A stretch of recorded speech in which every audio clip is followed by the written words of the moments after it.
Hello, मेरा नाम है ब्रजेंद्र बघेल और मैं फिर से आदरणीय एडवोकेट गौरव धनगर जी के साथ हूँ। पहले एपिसोड में कुछ बातें अभी रह गई थी, तो हम विस्तार से उन बातों को पूछेंगे कि कैसे उनके दादाजी आदरणीय बल्कि धनगर जी जो पूर्व सांसद थे 1957 में विधायक भी रहे, तो उस समय शिक्षा, रोजगार या उनके किए हुए कार्यों के बारे में तो गौरव जी बताएं हमें कि उस समय उन्होंने ऐसे क्या कार्य किए कि समाज उनको उस समय मसीहा या जो भी मानने लगा। बेसिकली उनका जो कार्य था, उनकी उनका जो संसदीय क्षेत्र था, वो सिर्फ वहां तक सीमित नहीं था। उन्होंने सबसे पहले तो 1962 में जो हमारा वॉर हुआ था चाइना से, तो he was the first MP जिन्होंने अवेयर किया था भारत सरकार को, या जो कांग्रेस सरकार है उसके नेतृत्व वाली सरकार को। उन्होंने ये कहा कि भाई, क्योंकि वो उनका दौरा हुआ था 32 सांसदों का उस समय 1958 में दौरा हुआ था तिब्बत, जिसे तिब्बत कहते थे वहां पे। तो वो गए थे, राम मनोहर लोहिया जैसे और भी लोग उनके साथ के जो कलीग थे वो वहां गए। तो उन्होंने जो वहाँ हालात देखे, जबकि भारत सरकार उनके अपोज में रिपोर्ट दे रही, भारत सरकार ये कह रही थी कि सब कुछ ठीक है, वहाँ कुछ भी ऐसा नहीं चल रहा है जो चिंता का विषय हो। बट वहां पे ग्राउंड पे जाके मेरे बाबा ने जो चीजें देखी, आज भी उनके पार्लियामेंट के उस समय के जो स्पीच वगैरह हैं वो सबसे ज्यादा चाइना को लेके हैं। फिर जैसे कि उन्होंने अपने संसदीय क्षेत्र में कार्य किया, जो आज बिजली वगैरह है, काफी पुल वगैरह हैं जो इटावा से जोड़ने वाले हैं। उस समय इटावा सैफई मार्ग में ऐसी स्थिति थी कि आप वहाँ साइकिल से नहीं जा सकते। ठीक है, ये 97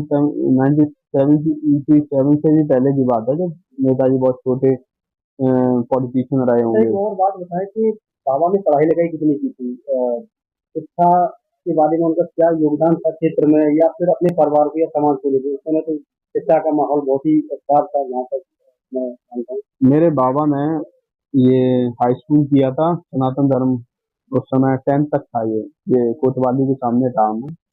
उसके बाद उन्होंने ये जीआईसी स्कूल से भी पढ़ाई की। ग्रेजुएशन उन्होंने किया आगरा से। फिर एक कोई डिग्री होती थी कुछ, बीए टीसी ऐसी कुछ होती थी, बीटीसी नहीं, वो ऐसी कुछ थी, वो उन्होंने किया। वो कोर्स अब खत्म हो गया। आफ्टर दैट उन्होंने एलएलबी भी किया था, और भी उन्होंने कुछ पढ़ाई वढ़ाई की होगी जो कुछ भी। उसके बाद वो यहाँ लेक्चरार हो गए थे इंटर कॉलेज में। और ऐसा कहा जाता है कि उन्होंने 13 जॉब छोड़ी थी गवर्नमेंट, क्योंकि उस समय पढ़ाई लिखाई ज्यादा थी नहीं, जो पढ़े लिखे होते उनका हाल सिलेक्शन हो जाता था। करीब उन्होंने 13 जॉब छोड़ी थी। उसके बाद राजनीति में आए थे। और रही बात, ये आप बता रहे थे, ये संसदीय क्षेत्र के लिए उन्होंने जैसे बिजली फीडर उन्होंने दिया, काफी पुल वगैरह दिए। जो नहरों का रेट था किसानों के लिए, उसको कम कराया, खाद वाद और ये सारी चीजें। और सबसे महत्वपूर्ण उन्होंने जो इटावा जिले के लिए ये किया है कि इटावा जिला मध्य प्रदेश में जा रहा था, तो आज इटावा जिला जो है भाषा के आधार पे या वैसे भी भौगोलिक स्थिति जो इसकी है, यूपी से लगा हुआ है, यूपी का भाग है। क्योंकि हम लोगों की जो भाषा है, हम लोग थोड़ा आगे की तरफ इधर बढ़ जाते हैं आगरा की तरफ, तो ब्रिज भाषा लग जाती है, और यहाँ पे वो कानपुर की भाषा लग जाती है, संतुरिया सॉन्ग अलग है। तो इटावा की भाषा टोटली ब्रिज भाषा है। हमीरपुर में, बांदा में टोटल जो बोली जाती है, या इवन ग्वालियर आप चले जाओ जहाँ की, ये इटावा की भाषा बोली जाती है। तो भाषा के आधार पे वहां जा रहा था, ये इनका सबसे बड़ा योगदान। एक बात और मैं जैसे मेरे ध्यान में ये है बात, जैसे हम्म। तो हमारा समाज जो धनगर समाज है हमारा, उसमें जी। बहुत पिछड़ा हुआ था। हम्म। तो फिर बहुत ही मैं जहाँ तक मानता हूँ 5% हम्म। लोग ही शिक्षित होंगे उस जमाने में, आजादी की हम्म। शुरुआत की बात करें तो। हम्म। तो आपके दादाजी के मन में कैसे आया कि उन्हें राजनीति में जाना चाहिए? उनको कैसे लगा कि राजनीति में जाके समाज के लिए कुछ कर सकते हैं? और उन्होंने शायद ये सब धनगर समाज के लिए नहीं किया, अदर समाज के लिए उन्होंने बहुत सारे कार्य किए। तो उनका राजनीति में पदार्पण कैसे हुआ? दरअसल मेरे घर में शुरू से काफी लोग फ्रीडम फाइटर थे, और मेरे जो दादाजी थे वो भी फ्रीडम फाइटर थे, मेरी दादी थी वो भी फ्रीडम फाइटर थी। और जैसा कि मैंने आपको पहले एपिसोड में बताया था कि जब 1857 का रिवॉल्ट हुआ था, क्रांति हुई थी, उस समय मेरे दादाजी के परिवार के काफी लोग थे। उन्होंने एक अंग्रेज अफसर ने उनको फांसी पे लटका दिया था गांव में ही आके, क्योंकि उनने रिवॉल्ट में पार्टिसिपेट किया था। तो एक तरीके से आजादी के प्रति जो हम लोगों का जुनून था, उसके बाद बाबा जी ने देखा कि जब देश आजाद हो गया आफ्टर दैट उन्होंने देखा कि देश की स्थिति इतनी खराब है, मतलब हम लोगों के जो कास्ट के लोग हैं या बाकी के हम लोगों की कास्ट से मिलते जुलते लोग हैं, तो उनकी स्थिति बहुत ज्यादा खराब थी। तो उनमें सुधार लाने के लिए, उनके लिए कुछ करने के लिए वो पॉलिटिक्स की तरफ अट्रैक्ट हुए। और उस समय पॉलिटिक्स का मतलब एक जन सेवा हुआ करता था, आज तो पॉलिटिक्स एक बिजनेस बन गया। और उन्होंने वैसे ही उस चीज को किया। ये मैंने एक और बात जाना आपके परिवार के बारे में जी। कि आपके दादाजी फ्रीडम फाइटर थे, दादी भी बहुत सही काम था आंदोलन में। नहीं, वो भी फ्रीडम फाइटर थे। लेकिन आपके कुछ परिवार के लोगों को फांसी हुई थी ऐसे मैंने सुना है। जी। अब 1857 में जब अंग्रेजों के खिलाफ बगावत हुई थी, उस समय हमारे पास जमींदारी थी। उस समय हमारे यहाँ भी काफी लोगों ने प्रोटेस्ट किया था। जाहिर सी बात है, हम लोग जमींदार थे तो अंग्रेजों के खिलाफ काफी वो किया, थाना वाना भी फूंक दिया गया था और दो तीन पुलिस वालों को भी जान से मार दिया गया था। जब ऐसी स्थिति हुई पूरे देश से, यहाँ से नॉर्थ इंडिया से अंग्रेज काफी हद तक इंग्लिश सीखने चली गई थी। उसके 3-4 महीने बाद, ये लगभग मई में ऐसा होना चालू हुआ था, मई जून तक हमारे यहाँ हुआ था। फिर सर्दियों में लगभग नवंबर दिसंबर के लगभग हमने सोचा कि सब कुछ ठीक हो गया। एक अंग्रेज अफसर आया था कोई, मैंने क्या नाम था मुझे याद नहीं। उसने आगे एक छोटी सी तोप वगैरह लेके आया था। उसने पूरा गांव घेर लिया था, क्योंकि मेरा गांव है, उसके दो साइड से नहर निकली है। पूरा गांव घेरने के बाद तब सुबह लगभग 3-4 बजे उन लोगों को निकाला गया और सुबह ही फांसी दे दी गई। कुछ उनकी दलील नहीं सुनी गई, कुछ भी नहीं, सीधे फांसी दे दी गई थी। और हम लोगों से जमींदारी छीन ली गई थी। ये था। एक और ये बात, जैसे दादाजी जब सांसद बने जी। उस समय की राजनीति में और आज की राजनीति में एक और सवाल पूछा आपसे कि उनके मन में कैसे आया कि उनको राजनीति में आना चाहिए, कैसे आया था? तब तो हमारा समाज में जागरूक नहीं था। जब उन्होंने अपने कास्ट, मैंने आपको बताया कि जब उन्होंने अपने कास्ट की स्थिति देखी, अपने कास्ट से मतलब नॉट पर्टिकुलर माई कास्ट, उन्होंने ये देखा कि हमारे समाज की स्थिति ये है, बहुत गरीबी है, सारी चीजें हैं और हमें भी पॉलिटिक्स में आना चाहिए, सेवा करनी चाहिए लोगों की। और गांधी जी से बहुत ज्यादा प्रभावित थी। और जमींदार परिवार से तो थोड़ा बहुत पॉलिटिकली भी होता है, तो जमींदारी तो खत्म ही हो गई थी। तो शायद एक विकल्प के रूप में या जो कुछ भी हो, तब उन्होंने उसको पॉलिटिक्स को ज्वाइन किया। एक और ये बात मेरे भी, जी। तो अब आपके दादाजी की जो विरासत है हम्म। तो आप कितने सज्ज हैं उसको आगे ले जाने के लिए? सबसे पहले तो ये है, जैसे कि मैंने आपको पहले भी बताया, कि मेरे लिए MP MLA बनना ना तो कोई बहुत बड़ी बात है, ना मेरी कोई ऐसी इच्छा है, ना मैं समझता हूँ मैं इतना ज्यादा योग्य भी हूँ। मेरे अंदर या मेरे परिवार के अंदर यही है कि अपने लोगों के लिए कुछ करें। अभी 1 दिसंबर 2023 को हमने इटावा कलेक्ट्रेट पे धरना वगैरह कराया था।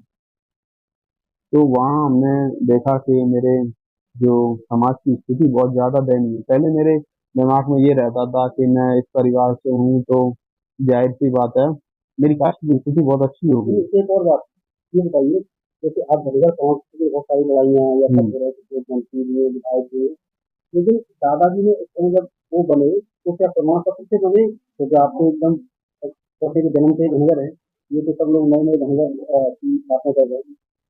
तो इसमें उन्होंने क्यों नहीं सोचा कि प्रमाण पत्र बनना चाहिए, या फिर मैं तभी ऐसे में चला जाता तो और ये सब होता? दरअसल बहुत कम लोगों को पता होगा, मैं बताऊं, जो डॉक्टर भीमराव अम्बेडकर जी थे, पहले लॉ मिनिस्टर, वो मेरे बाबा जी के बहुत क्लोज फ्रेंड थे, बहुत ही ज्यादा क्लोज। वो मेरे घर पे भी आ चुके हैं, उनकी सरकारी जो दौरे हैं उनमें भी उस चीज का मेंशन है। यही जिस घर पे आप आए उस घर पे भी आ चुके हैं। तो मेरे बाबा उनसे बहुत ज्यादा प्रभावित थे और लगभग हम लोग उसी वर्ग में आते थे। ये जो शेड्यूल लिस्ट बनी है और इसमें मेरी जाति को, धनगर को मेंशन किया गया है 27 नंबर पे, तो मेरे बाबा की वजह से मेंशन किया गया है।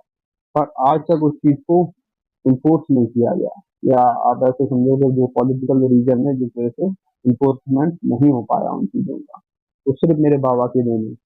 और नेहरू के साथ ना जाने की भी एक प्रमुख वजह यही थी कि उन्होंने ये कहा कि पाल, बघेल, धनगर, इन तीनों को आप एक कैटेगरी में डाल के हम लोग कुछ रिजर्वेशन दो। और भी कुछ उनकी करीब एक 7 सूत्री मांगे थी।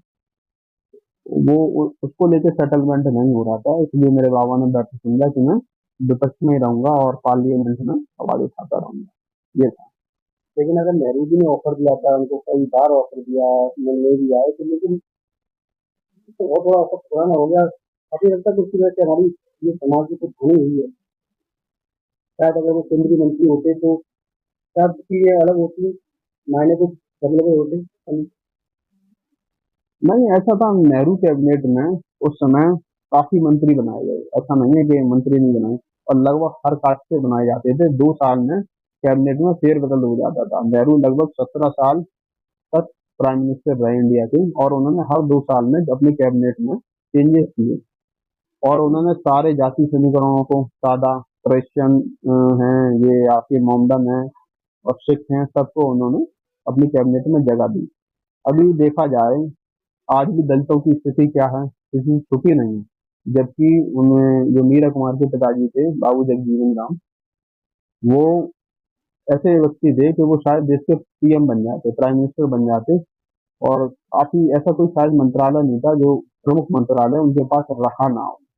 बट फिर भी आज दलितों की स्थिति आप देखो, काशीराम से पहले की मैं बात कर रहा हूँ, मायावती से पहले की, और मुसलमानों की आप देखो उनकी क्या स्थिति है। तो उसमें कोई बहुत ज्यादा चेंजेस होने वाला नहीं था।